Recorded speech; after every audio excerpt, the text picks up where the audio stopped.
नमस्कार सभी को। फ्रेंड्स, आज हम लोग डे नंबर 27 में शब्द चिन्हों को पढ़ेंगे। इसके पहले वाले एक और मैंने शब्द चिन्हों के ऊपर लेक्चर बनाया हुआ है। इनिशियल जो हमारे शब्द चिन्ह थे उनको हमने आपको बता दिया है। आज जो हमारा ये शब्द चिन्ह का दूसरा क्लास है डे नंबर 27 में, इसमें कुछ और शब्द चिन्हों को हम पढ़ेंगे और इसी तरीके से आगे जिस तरीके से आगे हम लोग बढ़ते जाएंगे शब्द चिन्ह आते जाएंगे। तो जितने भी शब्द चिन्ह हैं लाइन से हम लोग समझते चलेंगे। तो आज जो हमारा शब्द चिन्ह आपके सामने लिखा हुआ है, देखिए, अगर कम क्या अब से लिखना होगा, कहीं अगर कम और क्या आ जाएगा तो आप अब कम या क्या की पूरी आउटलाइन नहीं बनाएंगे।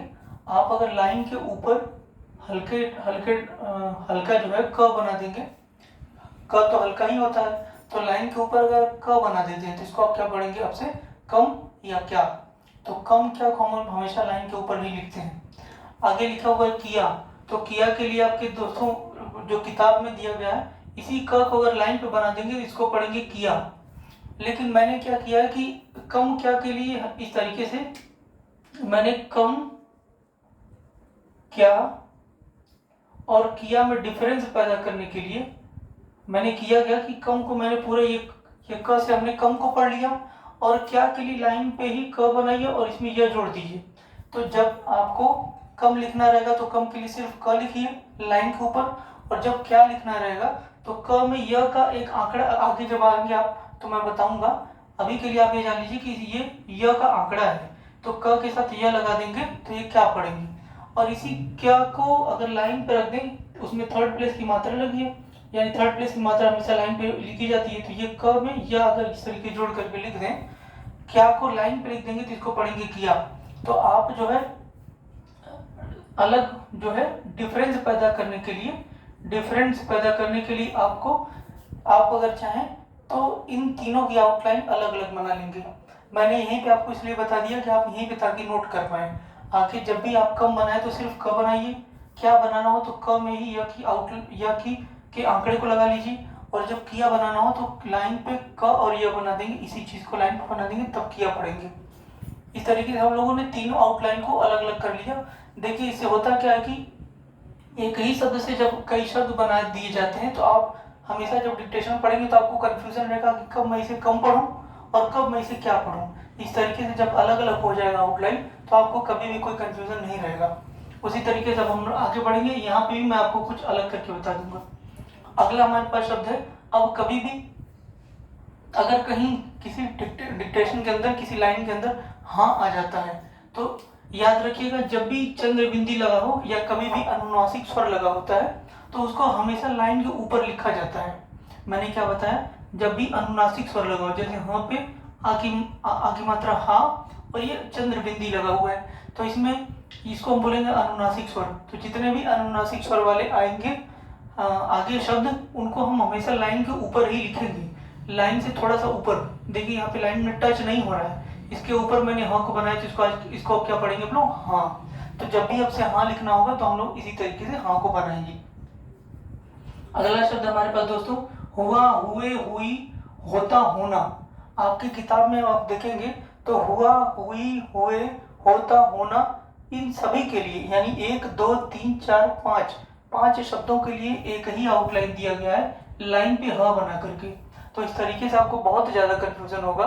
इस कंफ्यूजन को दूर करने के लिए मैंने क्या किया है, हुआ, हुए, हुई, अगर ये आएगा तो आप लाइन पे ह बना दीजिए, तो आप आराम से पकड़ लेंगे सेंटेंस के माध्यम से कि कब इसको हुआ पढ़ना है, कब हुए पढ़ना है और कब हुई पढ़ना है।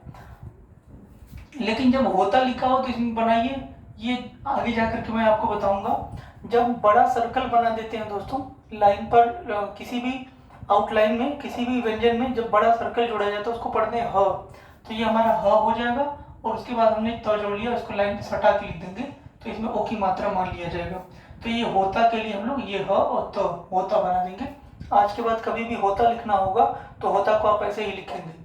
अगला शब्द हमारे पास है होना। ये हमारा बड़े सर्कल से ह हो गया, इसमें हमने न जोड़ दिया होना। तो इस तरीके से हमने सारी आउटलाइन को अलग अलग कर लिया। अब समझते हैं तुम। देखिए, तुम जब भी लाइन पे जब भी कभी तुम आएगा तो आपको लाइन पे इस तरीके से बनाना है। ये तुम की आउटलाइन इस तरीके से आप बना देंगे, इसको पढ़ेंगे तुम। अगर लिखा हो तुमने, अब देखिए तुम, तो ये तो आप समझ गए कि ये हो गया हमारा तुम, है ना, ये हमारा तुम हो गया। मैं यहाँ पे आपको समझा देता हूँ, ये तुम हो गया। और आपको मालूम है कि ने की आउटलाइन को लाइन पे जब इस तरीके से लाइन पे जोड़ते हैं, इसको ने पढ़ते हैं। तो अगर मुझे तुम में, तुम के अंदर ने जोड़ना हो तो इस तरीके से जोड़ना चाहिए, लेकिन मैंने आपको बार बार बताया है कि कोई कर्व के सामने से रेखा नहीं जाती है, तो इसी वजह से इस ने को इस तरीके से ना अटैच करके इसी की तिरछी रेखा को आप ऊपर अटैच कर देंगे। इसको क्या पढ़ेंगे, तुमने। ये हमारा तुम हो गया, उसी तरीके से हमने इसमें ने अटैच कर दिया। देखिए मैंने आपको समझाने के लिए लिख दिया है, ने की आउटलाइन को ऊपर की तरफ अटैच कर दिया है, ने की रेखा को। तो ये तुमने हो गया। तुम्हें के लिए दोस्तों एक ही मात्रा के लिए ऐसे एक खड़ी पाई, छोटी सी खड़ी पाई से जोड़ते हैं तो ये एक ही मात्रा पढ़ा जाता है। तो ये हो गया हमारा तुम, और इसमें ए जोड़िए, तुम्हें। तुम्हें तो होगा नहीं, तो तुम्हें पढ़ेंगे उसे, ये हमारा हो जाएगा तुम्हें। आपको मालूम है कि लाइन के ऊपर इस तरीके से बीच में ये बनाते हैं, तो इसको इसको की या की पढ़ते हैं। मैंने आपको बताया था कि इसी को रा री रे भी पढ़ते हैं। तो अगर कभी भी मुझे रा री रे जोड़ना पड़ेगा तो इस तरीके से मैं जोड़ सकता हूँ। तो ये हमारा हो गया, ये इस तरीके से हमारा तुम हो गया, और इसमें रा री रे इस तरीके से जोड़ सकते थे। लेकिन फिर से यही कर्व के सामने ये हमारी रेखा नहीं आ सकती, तो हम क्या करेंगे, अब की बार इस तुम की आउटलाइन को ही हम पलट देंगे, है ना, और ये जो रहा है ना आगे जोड़ लेंगे। तो हम लोग कैसे लिखेंगे, इस तरीके से हम लोग लिख देंगे तुम्हारा। ये तुम हो गया, इसमें रा री रे लगा हुआ है, तो इसको पढ़ेंगे तुम्हारा। मुझे समझाने में सिर्फ समय लग रहा है, आपको याद करने में बिल्कुल नहीं समय लगेगा। आप एक बार इसको देख लेंगे, समझ लेंगे, तो आपको बिल्कुल आराम से याद हो जाएगा। आगे हम देखते हैं तुमको। तो ये हमारा तुम हो गया, और मैंने आपको बताया कल जोड़ने के लिए छोटा सा क अगर लगा देंगे तो इसको को पढ़ा जाता है। तो ये हमारा तुम, और इसमें को, तुमको। तो अगर आपको तुम वाला लाइन पूरा समझ में आ गया, तो इसी के तर्ज पर उन को भी हम बना लेंगे आराम से। तो अगर उन लिखना होगा तो लाइन पे इस तरीके से छोटा सा बनाएंगे, तो इसको पढ़ेंगे उन। अब कभी भी उन लिखना रहेगा तो आप ऐसे ही लिखेंगे, इन दोनों सर्वनामों का आप याद कर लीजिए। फिर अगला है लिखा हुआ उनने। तो ये हमारा उन हो गया दोस्तों, और ने को हम जानते हैं कि इस तरीके से ने अटैच होता है, तो ये हमारा उन हो गया, और इसमें ने अटैच कर दिया हमने। देखिए ये ने था, तो यहाँ तक उन, और इसमें ने अटैच कर दिया, तो ये उन हो जाएगा, और इसको पढ़ेंगे उनने। अगला शब्द है उन्हें। तो उन्हें के लिए हमने सीधी लाइन बताया ना, एक ही मात्रा के लिए, तो ये उन हो गया, उसमें ए अटैच कर दिया हमने, इसको पढ़ेंगे उन्हें। फिर आगे लिखा हुआ उनका। तो उनका में हमने ये उन हो गया, यहाँ तक हमारा उन हो गया, इसमें हमने रा री रे अटैच कर दिया, है ना। तो उनरा तो पढ़ेंगे नहीं, तो उनका की के भी तो अटैच होता है, सॉरी की भी तो अटैच होता है, तो उनकी पढ़ सकते हैं। तो हम जरूरत के हिसाब से इसी को उनकी भी पढ़ेंगे, उनका भी पढ़ेंगे, है ना। तो ये इसी को आप मान लीजिए कि रा री रे लगा हुआ है, तो उनरा तो होगा नहीं, तो उनका या उनकी हो जाएगा ये।